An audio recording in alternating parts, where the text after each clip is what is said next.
ইসলামে সেই আদম আলাইসাল্লামের সময় থেকেই রোজা রাখার চল। শোনা যায় সেই সময় নাকি চন্দ্রমাসের 13, 14, 15 তারিখে ফরজ রোজা রাখার নিয়ম ছিল। মুসা আলাইসাল্লাম তাওরাত পাওয়ার আগে এক নাগারে 40 দিন রোজা রেখেছিলেন। সকাল বা সুবহে সাদিকের সময় থেকে সূর্যাস্ত পর্যন্ত খাওয়া দাওয়া সহ সকল পাপ কাজ থেকে বিরত থাকাকেই রোজা বলা হয়। এটা তো কম বেশি সবারই জানা।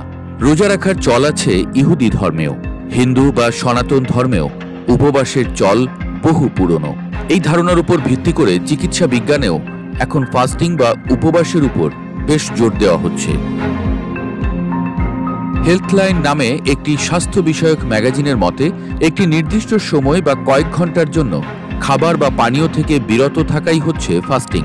আর স্বাস্থ্যবিদরা এখন ইন্টারমিটেন্ট ফাস্টিং নামে এক ধরনের ফাস্টিংয়ের সন্ধান পেয়েছেন, যেখানে সাধারণত বলা হয় দিনের ভেতর 16 ঘন্টার মতো না খেয়ে থাকা আর বাকি 8 ঘন্টার ভেতর যাবতীয় সব খেয়ে নেয়া, যেটা কিনা মোটা দাগে মুসলিমদের রোজার মতোই।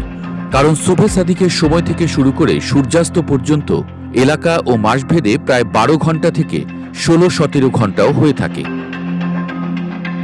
চিকিৎসা বিজ্ঞানে এতদিন অন্ধভাবে ইন্টারমিটেন্ট ফাস্টিংকে গুরুত্ব দেওয়া হলেও এখন বিজ্ঞানীরা বলছেন ভিন্ন কথা।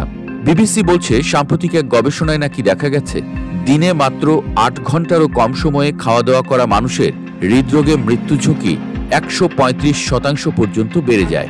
তুলনায় যারা দিনে 12 থেকে 14 ঘন্টার মধ্যে খাবার খেতেন তাদের ঝুঁকি ছিল অনেক কম। ধূমপায়ী, ডায়াবেটিস বা আগে থেকেই হৃদরোগে ভুগছেন এমনদের জন্য এই ঝুঁকি সবচেয়ে বেশি। এই তুলনায় বিশেষজ্ঞরা মনে করেন রোজা অনেকটাই নিয়মতান্ত্রিক ও নিরাপদ।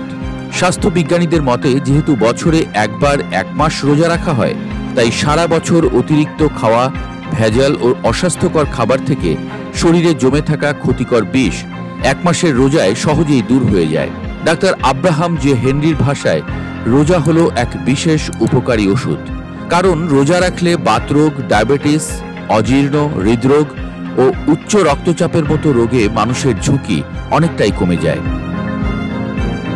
তাই বলা যায় রোজা শুধু ধর্মীয় বা আধ্যাত্মিক শুদ্ধি আনে না, শরীরকেও পরিশুদ্ধ করে। বিশেষজ্ঞদের মতে রোজা একই সাথে আত্মনিয়ন্ত্রণের শিক্ষা দেয় এবং শরীরের ভেতর জমে থাকা ক্ষতিকর উপাদান দূর করে রোগ প্রতিরোধ ক্ষমতা বাড়ায়। তাই ইন্টারমিটেন্ট ফাস্টিং নিয়ে যত বিতর্কই থাকুক না কেন, ইসলামে রোজা তার দীর্ঘ ঐতিহ্য ও নিয়মতান্ত্রিক পদ্ধতির কারণে স্বাস্থ্য ও আত্মশুদ্ধির দারুণ সমন্বয় হিসেবে স্বীকৃত।